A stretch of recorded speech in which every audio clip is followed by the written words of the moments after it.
Hello students, my name is Sagar Surya और आज मेरे साथ है अभिषेक। अभिषेक ने भी बहुत एक्सेप्शनली वेल परफॉर्म किया है आईआईटी जैम 2021 के मैथमेटिक्स के एग्जाम में। तो हम लोग अभिषेक से बात करेंगे और देखेंगे कि किस तरीके से इन्होंने प्रिपरेशन करा, किन चैलेंजेस को फेस करा और कैसे इतना बढ़िया रिजल्ट इन्होंने बनाया। तो सबसे पहले वेलकम अभिषेक आपका। Thank you sir. और कैसे हो, क्या चल रहा है अभी आजकल, आप क्या कर रहे हैं? ग्रेजुएशन? सर अभी तो ग्रेजुएशन चल रहा है, ग्रेजुएशन फाइनल ईयर चल रहा है। हम फाइनल ईयर के साथ साथ ही जेम की प्रिपरेशन कर रहे थे, वो बस यही कंटिन्यू कर रहे हैं। मतलब एग्जाम के जस्ट बाद बीएससी के लिए लग गए थे। अच्छा। तो अभी तो जितना बढ़िया आपने काम किया है आईआईटी जैम में, इतना बढ़िया नंबर बन रहा है, तो अभी उसको लेकर जब आप सोचते हैं कि चलो इतना बड़ा मेरा एक ड्रीम था, जैसे ऑब्वियसली आईआईटी में एडमिशन लेने का, तो अब फाइनली आप आईआईटीएन हो गए, तो फिर अब उस फीलिंग को जब आप सोचते हैं तो कैसा लगता है आपको? मतलब जब अपने नंबर अपने देखे इतने अच्छे बन रहे हैं, तो क्या फीलिंग हुआ आपको? सबसे पहले क्या लगा? एक्चुअली ये जो मैं जब रिस्पॉन्स शीट मिलाई थी उस समय भी मेरे साथ एक मतलब कि ट्रेजेडी टाइप से हो गई थी। मैंने क्या करा था कि सिर्फ आंसर की डाउनलोड करी और मेरी रिस्पॉन्स शीट से आंसर की मिला दी। मैंने स्टार्टिंग के 10 क्वेश्चन मिलाए और मैं नेगेटिव में चला गया। फिर मैंने नेक्स्ट मिलाया और मैं नेगेटिव में चला गया। मैं शॉक हो गया था। फिर मैं मेरे फ्रेंड के पास गया, भाई यार आंसर की गलत है। बोलता है कि नहीं आंसर की गलत नहीं हो सकती। मैं और शॉक, मैं पूरा लाल हो गया। बोलता है, उसने फिर चेक करी, वो बोलता है कि नहीं वो पेपर भी डाउनलोड कर उसके बाद मिला। फिर मैंने मिलाया, फिर मैं 40-45 के बीच रह गया। मैंने यार इतने कम कैसे हो सकते हैं? तो फिर मैंने देखा कि जो ऑप्शंस थे उसकी भी सीक्वेंस चेंज है। उसके बाद मिलाया क्वेश्चन तो फिर आईडी, 66 मिला। ये बहुत बच्चों को कंफ्यूजन होता है जो क्वेश्चन की आईडी वाला वही है। वही वही पहले जैम में नहीं हाँ होता था। पहले वो लोग क्या करते थे, हाँ एक पर्टिकुलर आंसर की देते थे, मतलब एक सेक्शन नहीं होती कोड वाली, फिर उसी के आंसर की दे यार देते थे। ये हाँ सीएसआईआर एनटीए के एग्जाम्स में होता है, इस बार होगा। चलो एनीवेज, यस। लगा कैसा जब पता चल गया चलो अब तो काम हो गया, फिर क्या फील था? अब तो मतलब उसके बाद तो बहुत रिलैक्स फील था। मतलब कि बहुत हाँ सही, मतलब वो इतनी सुकून भरी नींद पूरे साल में नहीं आई थी। हाँ। फिर सोया थे। चलो क्या बात है, बहुत बढ़िया। तो सबसे पहले चलो अभिषेक, अभी शुरुआत हम लोग करेंगे एकदम स्टार्ट से। तो पहले कहाँ से है आप, थोड़ा वो बताइए, और ये बताइए कि आईआईटी जैम को लेकर के आपने कब से टारगेट बनाया कि ये एग्जाम है जिसको हमें अटेम्प्ट करना है? कब से आपके दिमाग में है ये बात? सर मैं बेसिकली बिलोंग तो रतलाम मध्य प्रदेश से करता हूँ। बाकी अब मेरा कॉलेज इंदौर में है। मैं होलकर साइंस कॉलेज से हूँ, बीएससी परस्यू कर रहा हूँ मैथ्स से। तो एक्चुअली मेरे जो सीनियर हैं जिन्होंने फिजिक्स से मैथ्स 2018 में दिया था, तो एक्चुअली उनका 444 रैंक था एआईआर। और उन्होंने जैसे हमसे शेयर करा था, एग्जाम की जस्ट बात आया तो उन्होंने बताया था कि आईआईटी जेम के लेकर कोई एग्जाम भी होती थी। फर्स्ट ईयर में हमें पता चला था। हम जैसे हमें पता चला और फिर हमने कुछ रिसर्च करा इसके बारे में। फर्स्ट ईयर में तो कुछ नॉलेज हुआ नहीं। फिर सेकेंड ईयर में आए तो फिर उन्हीं से एक दो बार मुलाकातें हुई, क्योंकि उन्होंने आईआईटी मंडी ज्वाइन कर लिया था। तो वहां से जैसे उन्हें पता चला, उनने जहाँ से प्रिपरेशन करी थी वहाँ का वो कुछ बताया, तो वहाँ पे हम काउंसलिंग के लिए गए थे कोचिंग पे। तो बोले कि उन्होंने बताया कुछ, फिर हमने पता करा।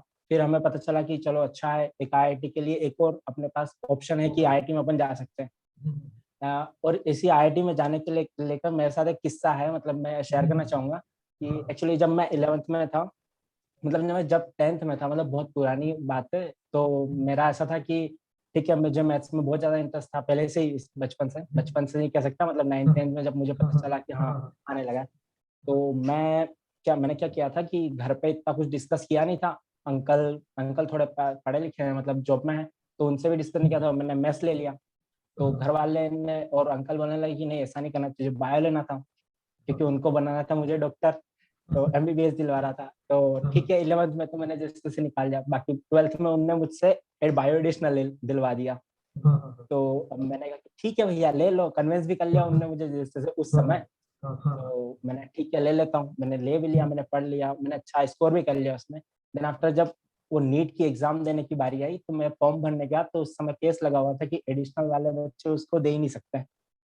सब पानी फिर गया। हाँ। तो उस समय मतलब बहुत वो फील हुआ था। और फिर मतलब मैं पूरे इस तरह से डाइवर्ट हो चुका था कि नहीं मैं नीट ही करूंगा। तो मैंने आईआईटी को लेके इतना वो किया ही नहीं, माइंड ही नहीं किया ना। मैंने जेई ढंग से दी थी। तो एक वो ऑप्शन तो चला ही गया था मेरे पास कि नहीं यार अब मैं बीटेक करूँ आईआईटी से। तो उसके बाद फिर मेरे पास ना वो ऑप्शन बचा, ना मेरा आईआईटी मेरा खुद ओन सब्जेक्ट था वो बच पाया। तो बस उसके बाद तो कुछ था नहीं, यूपीएससी के लिए जाना था। और हम बीएससी करने होलकर आ गए। अब होलकर आने के बाद ये सब कुछ पता चला, फिर आईआईटी में जाने का एक और जरिया मिला जिसको हमने यूटिलाइज करा और आज आपके सामने है। क्या बात। चलो बहुत इंस्पायरिंग। अब आपने तो मतलब ऐसी बात बताई कि अगर एक रास्ते हमको मतलब लगता है कि वो मेरे लिए बना नहीं है, तो ये नहीं है कि हम उसी में रहते रहे। अगर हमें लगता है कि नहीं मेरी कॉलिंग कहीं और है, मेरा पर्पस कहीं और है, तो इतना यस हमारे सर। अंदर डेयरिंग होना चाहिए। अगर आप नहीं लेते तो शायद आज आप यहाँ नहीं होते, जितना बड़ा अचीवमेंट आपने किया है। ठीक है ना, यस ये सर। तभी हो पाया ना, आपने रिस्क लिया, बहुत अच्छी बात है, बहुत बढ़िया। तो अभिषेक, सबसे पहले चलो ये तो बहुत बढ़िया था। अब आप ये बताइए कि जो जनरली स्टूडेंट्स के क्वेश्चन रहते हैं कि आपने प्रिपरेशन करा किस तरीके से, जब आपने चलो डिसाइड कर लिया, जैसे सेकंड ईयर में आपको थोड़ा काउंसलिंग मिला कि ऐसे ऐसे होता है, फिर किस तरीके से, मतलब प्रॉपरली आप कब से मानेंगे कि आप लॉन्ग में प्रिपरेशन करना कब से स्टार्ट किया, और फिर लास्ट बेसिकली जो इस साल का एफर्ट रहा है आपका 2020 के साल का, वो किस तरीके से? ओके, मैं स्टार्टिंग से बताना चाहूँ तो जब मैंने, मुझे जहाँ तक याद है, मैंने 15th ऑफ जुलाई से, मतलब सेकंड ईयर की 15th ऑफ जुलाई से मैंने स्टार्ट किया था पढ़ना खुद से, मतलब कि हाँ मैं जैसे तैसे पढ़ रहा था। तो मतलब हाँ मैंने थ्योरी थ्योरी मतलब लगभग लगभग पढ़ी हुई थी। जब मैं आपके कांटेक्ट में पहले नहीं आया था, उसके पहले मैंने थ्योरी थ्योरी एक बार मतलब पढ़ रखी थी सरसरी निगाहों से। बाकी उसके बाद एक्चुअली क्या हुआ था कि जब हमारी बीच में कॉलेज एग्जाम आ गई थी, तो कॉलेज एग्जाम अपीयर करी, मतलब जो टेस्ट होते हैं वो, और उसके बाद हमने कॉलेज का पढ़ना स्टार्ट कर दिया दिसंबर तक। मतलब जुलाई से दिसंबर तक हमने पढ़ा था थ्योरी, और उसके बाद हमने छोड़ दिया था उसको। जब हम आपसे आपके कांटेक्ट में आए, अनअकैडमी हमने ज्वाइन करा हमारी एग्जाम कैंसिल होने के कारण, लॉकडाउन लगने के बाद। तो हम जब हम आपसे कांटेक्ट में आए तो वहां से मतलब एक वो फिनिशिंग की तरह से हमने पढ़ना स्टार्ट करा था। देन आफ्टर एक अच्छे से बैच बन गया था, मतलब एक अच्छा खासा वो हो गया था हमारा, मतलब कि जून जुलाई तक मेरा लगभग लगभग सब कुछ खुद से कंप्लीट हो चुका था। देन आफ्टर मैंने टारगेट करा था कि नहीं, अंडर 100 तो आना ही आना है, और फिर मैं लग गया था क्वेश्चन प्रैक्टिस में और टेस्ट सीरीज में उसी के बाद से। और अनअकैडमी ने शायद, जहाँ तक मुझे याद है, 31 मई को उसका पहला टेस्ट सीरीज था, और उसके बाद मैंने हर टेस्ट लाइव दिया था। देन बस वही अनअकैडमी की टेस्ट सीरीज प्रैक्टिस करी थी, और कुछ टेस्ट सीरीज मैंने लास्ट लास्ट में परचेज भी करी थी, और जिसको बस प्रैक्टिस करना है, कंसिस्टेंट रहना है, बस और कुछ नहीं है। Thank you. तो ये बताइए कि अभी जैसे मान लीजिए कि स्टार्टिंग में जब आपने थ्योरी वगैरह पढ़ा, तो बच्चे जनरली जो होते हैं, एस्पिरेंट्स होते हैं, उनको ये जानने में बड़ा इंटरेस्ट रहता है कि बच्चों ने, बाकी जो टॉपर है, उन्होंने पढ़ा कहाँ से या क्या कंटेंट फॉलो किया, तो इस बारे में थोड़ा सा बता दीजिए। एक्चुअली स्टूडेंट जो होता है, मतलब स्टार्टिंग में उसको रहता है नहीं कि सब एक साथ ग्रास्प कर ले, तो ऐसा होता नहीं है। तो उनको करना ये चाहिए कि जैसे कि आप मतलब एक बिगिनर स्टूडेंट है, तो उसको ये करना चाहिए कि पहले जो बेसिक बुक्स है, मतलब कोर सब्जेक्ट, आपने को पता है मैथ्स में 4 कोर सब्जेक्ट आते हैं बुक, मतलब जो एग्जाम में, और 4 अप्लाइड पोर्शन आता है। तो अप्लाइड पोर्शन हर बंदा कर लेता है, मतलब कि अगर वो 2 महीने पहले पढ़ रहा है तो वो भी कर लेगा। बाकी अगर आप अच्छे खासे मतलब बैकग्राउंड से हो, मतलब कि आपके पास 1 साल का पूरा समय है, तो आपको पहले टाइम दे देना चाहिए 3 से 4 महीने कोर सब्जेक्ट पे कमांड बनाने के लिए। तो उसके लिए बेसिक बुक्स पढ़ लो, उसका कोर सब्जेक्ट थोड़ा थोड़ा मतलब आपका बेस बनने लगे। तो जब फिर आप उसके बाद क्वेश्चन लगाने लगोगे, तो आपका ऐसा रहेगा कि क्वेश्चन के साथ कॉन्सेप्ट बिल्डअप होते जाएंगे, और एट लास्ट आपका लेवल बहुत हाई हो जाएगा, आपको पता भी नहीं चलेगा। और अप्लाइड पोर्शन तो काफी अच्छा है, मतलब कि मतलब बन ही जाता है। आप जेम में जो अप्लाइड पोर्शन आता है ना, वो इतना टफ नहीं आता है जितना अपन मान के चलते हैं, बहुत सिंपल आता है। वही। तो उधर एफर्ट करें तो वहां पे स्कोरिंग हम लोग बहुत अच्छी कर सकते हैं अप्लाइड की मदद से। हाँ, और बाकी अप्लाइड मेन में काफी एम्फेसिस अच्छी अपना, स्कोरिंग।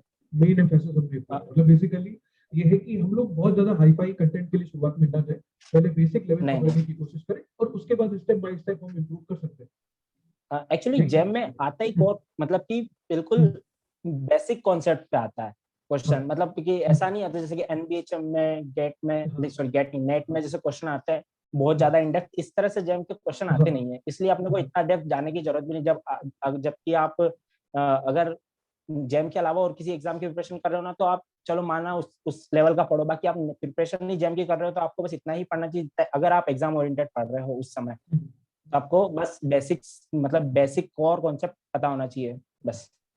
क्वेश्चन क्वेश्चन के साथ साथ कॉन्सेप्ट अपने आप बिल्डअप हो जाएंगे, ऐसा मानना है मतलब मेरा। वही है कि अगर आप अपने आप से, अपने हेड से अगर बेसिक क्लियर कर सकते हैं, तो बाद बहुत सारी बुक्स रेफर करने की जरूरत नहीं है, ज्यादा टाइम प्रैक्टिस में देना हाँ चाहिए। वही। अच्छा, और ये बताइए कि जैसे आपका दिन में, जैसे अब आप अभी थर्ड ईयर बीएससी में हैं, तो जितने बच्चों ने या बीएससी अपेयरिंग में क्वालिफाई किया है, तो उनसे मेरा यही क्वेश्चन है कि कई सारे स्टूडेंट्स हैं, उनको यही दिक्कत होती है कि हम बीएससी के साथ मैनेज नहीं कर पा रहे या इतना टाइम जा रहा है। ठीक है, तो थोड़ा सा उस बारे में आप क्या कहना चाहिए कि मैनेज कैसे करें बीएससी के साथ जैम को, और क्या इम्पॉसिबल तो नहीं है भाई, आप एग्जाम पे लो उसका, ऐसा तो नहीं है कि नहीं है, क्योंकि कुछ ऐसी या यूनिवर्सिटीज होती है जहाँ पे थोड़ा टाइम ज्यादा देना पड़ता है। तो अगर ऐसा स्थिति किसी के साथ बन रहा है, तो वो कैसे मैनेज कर सकता है? सर इस मामले में तो मैं फॉर्चुनेट खुद को बोलना चाहूंगा, क्योंकि लॉकडाउन लगा हुआ था और ऑनलाइन क्लासेस थी। मैंने कॉलेज वालों को कह दिया था कि मेरे यहाँ नेटवर्क नहीं आता है, तो उन्होंने मुझे इतना फोर्स नहीं करा। बाकी अगर मैं अदर स्टूडेंट्स की बात करूँ तो ऐसा रहता है ना कि आप कॉलेज अगर अभी मतलब जैसे हमारी बैच की बात करें तो 2021 की, तो सबके साथ यही था। बाकी अगर इन जनरल में बात करना चाहूँ तो कॉलेज में ज्यादा जैसे कि मैक्सिमम स्टूडेंट्स को कॉलेज जाने की जरूरत नहीं होती, बीएससी थर्ड ईयर में आने के बाद नहीं जाते, जो अगर कुछ प्रिपरेशन कर रहे होते हैं। और अगर जा भी रहे होते हैं, जैसे 2-3 घंटे अगर दे भी रहे हो आप, तो आप बस वहीं जाओ, वहाँ का वहीं पे पढ़ के खत्म कर दो। बस आपको बस जाना है और वापस आ जाना, और जो कॉलेज का है वो वहीं पे पढ़ लेना है। बाकी घर पे जितना टाइम है आपके पास, और जितना आप किसी जैसे कि अनअकैडमी पे आप मतलब ऑन हो, तो वहाँ पे पढ़ो बस, और उसी को रिवाइज करो, प्रैक्टिस करो, enough for a good rank. मतलब ठीक यही है कि मतलब बेसिकली ज्यादा टाइम आप ब्रीफली देते रहिए रेगुलरली, ये नहीं कि बाद में पाइल अप करके पढ़िए, वो नुकसान करता है, कि बहुत बच्चों के साथ वही एक्चुअली होता मतलब अपन ऐसा कर सकते हैं ना, जैसे कि हमारा तो बीएससी प्लान था, पीसीएम तीनों थे, तो 2 सब्जेक्ट आप रेगुलर ले लो। एक तो मैथ्स आपका चल ही रहा है, लास्ट में आप मैथ्स को कैसे भी लेना चाहो, एक दिन में 1 यूनिट या फिर 2 यूनिट भी आप लगभग लगभग कवर कर सकते हो, क्योंकि जेम के एग्जाम मतलब जेम की प्रिपरेशन का जो लेवल होता है वो बीएससी के लेवल से तो काफी ऊपर होता है। तो आप बीएससी की मैथ्स आसानी से कवर कर सकते हो। है।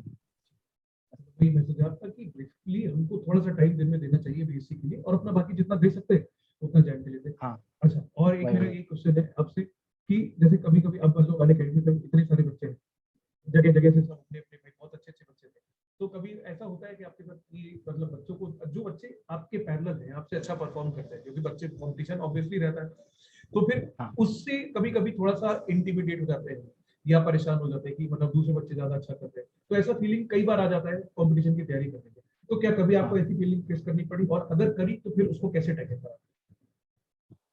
हाँ, ऑब्वियस करना पड़ती है, क्योंकि हर वीक टेस्ट होता था। और मतलब कि माना कभी मैंने टॉप कर लिया, कभी मैं 5th रैंक में स्लिप हो गया, और मतलब बहुत सी बार तो ऐसा हुआ कि मैं टॉप 5 में भी नहीं हूँ। तो मतलब वो मतलब सेल्फ डाउट वाली बात आती है ना, तो वहां पे आ जाती थी कि यार साला अपन पढ़ता ही रहे हैं, मतलब कि बिल्कुल इनके इक्विवेलेंट, और ऐसा हो क्यों रहा है। तो हाँ, वो एक ह्यूमन नेचुरल है, मतलब कि आता ही है, ऐसा ऐसी फीलिंग आती है। ताकि उसको टैकल करना सिंपल है। कुछ अपने फ्रेंड्स ऐसे ऐसे बनाओ जो आपको मोटिवेटेड करते रहे बस। और सेल्फ मोटिवेटेड रहो कभी, मतलब कि सेल्फ मोटिवेटेड रहो कि हाँ, नहीं यार, ऐसा है कि उनने मतलब पहले से स्टार्ट किया किया होगा। मतलब कि ऐसा आप मतलब खुद को सांत्वना दे सकते हैं कि नहीं यार, उनने पहले से ही स्टार्ट किया होगा, और वो अच्छा कर रहे तो अच्छा है ना, अपन उनको उनको कॉम्पीट करें, अगले टेस्ट में हम उनको बीट कर देंगे।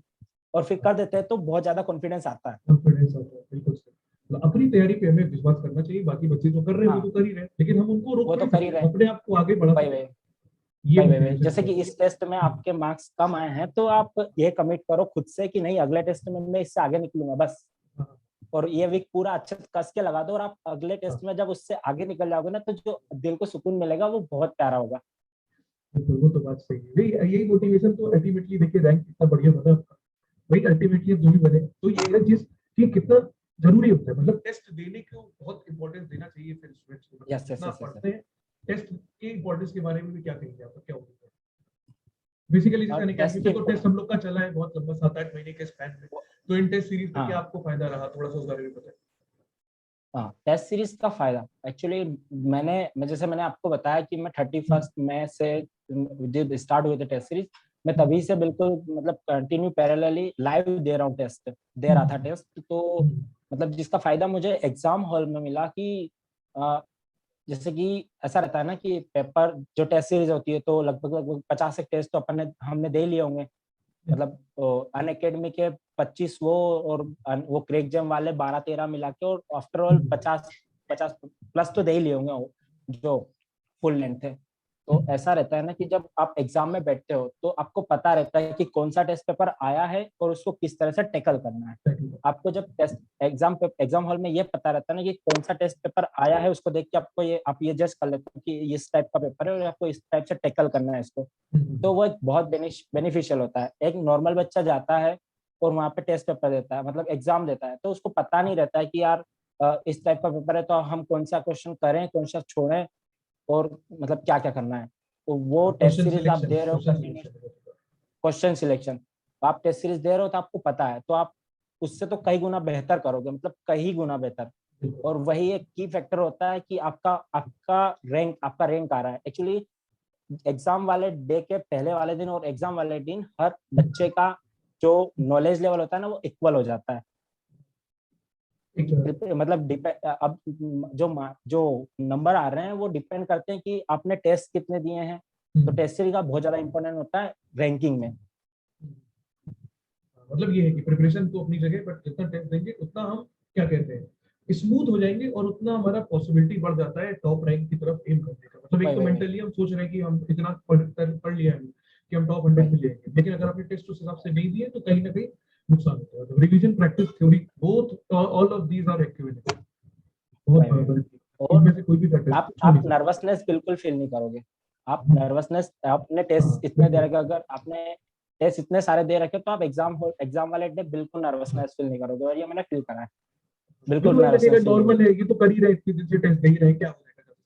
वही इवन वही इफ वही पेपर थोड़ा टेढ़ा मेढ़ा भी पड़ जाए, बट क्या है, अगर हमने अब जैसे इस बार का पेपर में देखिए टेस्ट गिविंग बहुत मुश्किल थी, अगर पेपर नहीं आपने दिए होते वही ये वाला पेपर तो बिल्कुल नहीं कर पाते 21 वाला वही जो वही पेपर वही रहा। यस। अच्छा, तो ये बताओ अभिषेक, ये तो चलो ठीक है, अभी जैसे कभी आप जैसे कभी स्ट्रेस हुए या कभी पढ़ाई में परेशान हुए, तो क्या आप स्ट्रेस रिलीव करने के लिए क्या जैसे क्या हॉबीज वगैरह कुछ फॉलो करते थे बीच में? कई बार क्या होता है स्टूडेंट जो कहते हैं कि हम 3 4 5 दिन लगातार पढ़ रहे हैं, फिर हम बोर हो जाते हैं, फिर समझ नहीं आता है, मोनोटोनिसिटी हो जाती है, उससे कैसे आपने डील किया? हाँ, एक्चुअली जैसे मैंने आपको बताया कि कंसिस्टेंसी इज अ फैक्टर, कि मतलब मस्ट, कंसिस्टेंसी मस्ट। तो मेरा ऐसा रहता था कि मैं एक मतलब जब प्रिपरेशन के दौरान मैं बहुत उस टाइप में था कि बिल्कुल टाइमली सोना और टाइमली उठना है। तो उस चीज को लेकर मैं बहुत ज्यादा स्ट्रिक्ट था। तो ऐसा था ना कि मैं अगर अर्ली मॉर्निंग में उठ रहा हूँ तो मेरे स्टार्टिंग के मतलब कि अर्ली मॉर्निंग में तो आप स्ट्रेस फील करोगे नहीं, ऑब्वियस है। तो मैं उठ के ही पढ़ लेता था, मतलब जितना मुझे पढ़ना रहता था मैं उठ के ही पढ़ लेता। और उसके बाद भी अगर मुझे स्ट्रेस फील हो रहा है तो मेरे कुछ फ्रेंड्स लोग थे जिनसे मैं अच्छे से बातें शेयर कर लेता था, मुझे जो स्ट्रेस हो रहा है मैं बता देता था। तो वो सब मतलब क्वाइट मैनेजेबल हो जाता था, मतलब कि इतना कोई दिक्कत वाली बात होती नहीं थी मेरे साथ।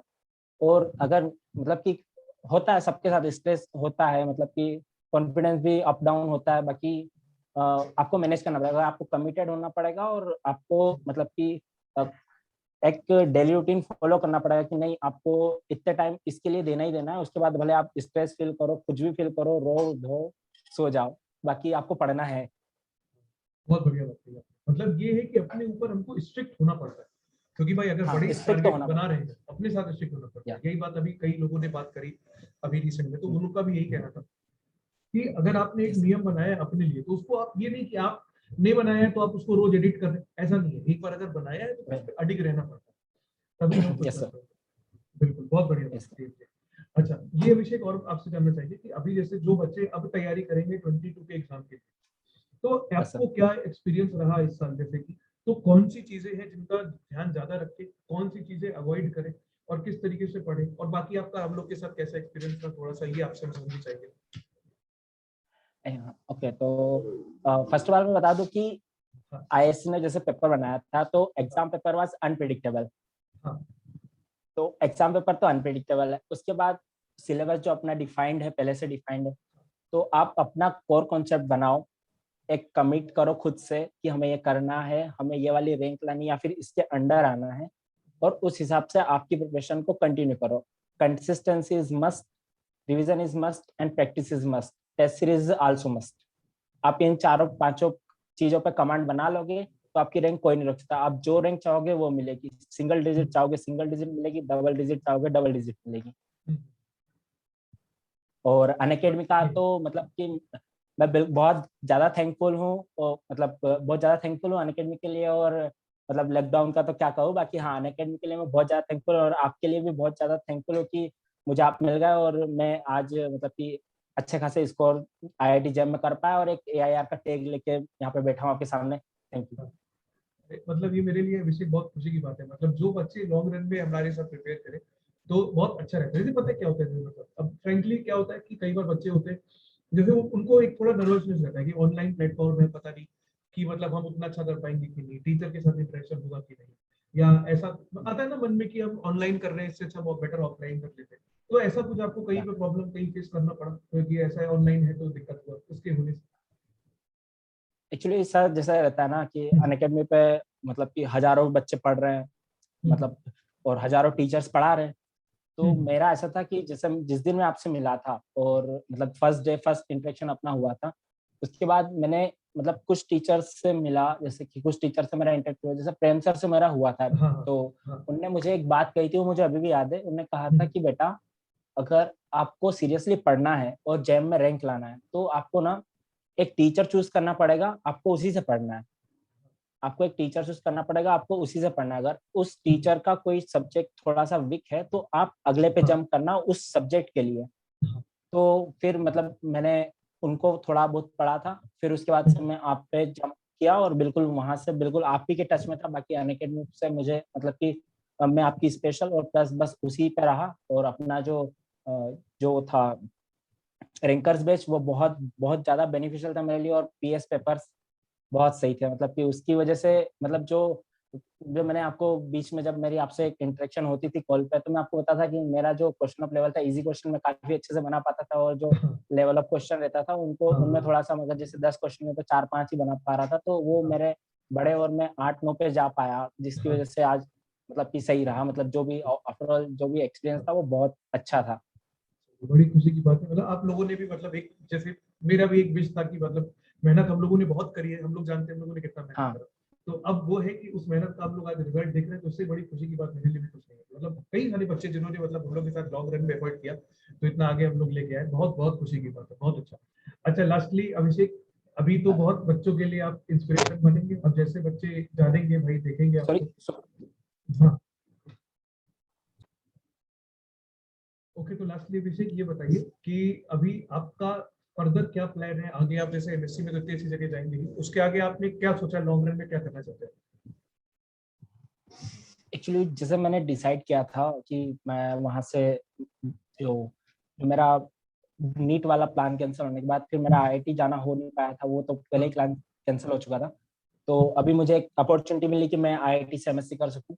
बट मेरा ऐसा है कि मेरा एक पैशन है जो मैथ्स को लेके, तो मैं इसको अच्छे से मतलब कि लाइफ टाइम लेके चलूँ। तो मैं ऐसा मतलब मेरा ऐसा है कि मैं आईआईटी से एमएससी करने के बाद यूपीएससी के लिए प्रिपेयर।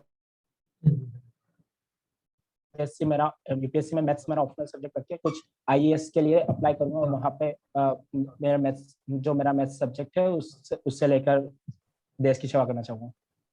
बहुत अच्छी बात है, बहुत बढ़िया। और बिल्कुल आप सक्सेसफुल हो कि भाई इतना डिटर्मिनेशन, इतना सही तरीके से आपने, एक जैसे होता है ना, एक बहुत बड़ी बात है कि आप एक जैसे गोल सेट करना और फिर उसको अचीव कर लेना, इतना ज्यादा कॉन्फिडेंस दे देता है कि हमें लगता है कि अब हम चाहे जितना बड़ा गोल मेरे सामने हो जाए उसको हम अचीव कर ही लेंगे। ये जो अकम्पलिशमेंट की फीलिंग होती है ना, बहुत बड़ी सर। होती है। तो आप बहुत बड़ी है कि बहुत अच्छी बात है, बस आप यहाँ से करिए भाई, फ्यूचर में आप यस। आईएएस बनिए और देश की सेवा करिए, उससे अच्छी क्या बात। बहुत बढ़िया। तो आपको यस सर। मेरी तरफ से और पूरे एकेडमी की तरफ से बहुत बहुत कॉन्ग्रेचुलेशन। इतना अच्छा रिजल्ट आपने अपना बनाया है, आपने लाइफ अपनी सेट कर दी कुल मिला करके, बहुत अच्छा काम किया आपने। ठीक है। तो ये थे अभिषेक, और अभिषेक के साथ हमारा कन्वर्सेशन रहा। अभिषेक ने हमको बताया कि भाई किस तरीके से उन्होंने अपने आईआईटी जैम की प्रिपरेशन को करा। तो आई होप ये सेशन जो बच्चे देखेंगे उनको आगे के लिए मोटिवेशन मिलेगा कि किस तरीके से हमको जैम के लिए पढ़ना चाहिए। Okay Abhishek, thank you so much, ये सेशन थैंक यू हमने सर। काफी थैंक यू मजा सर। किया। All the best for you future. Bye. Thank you sir.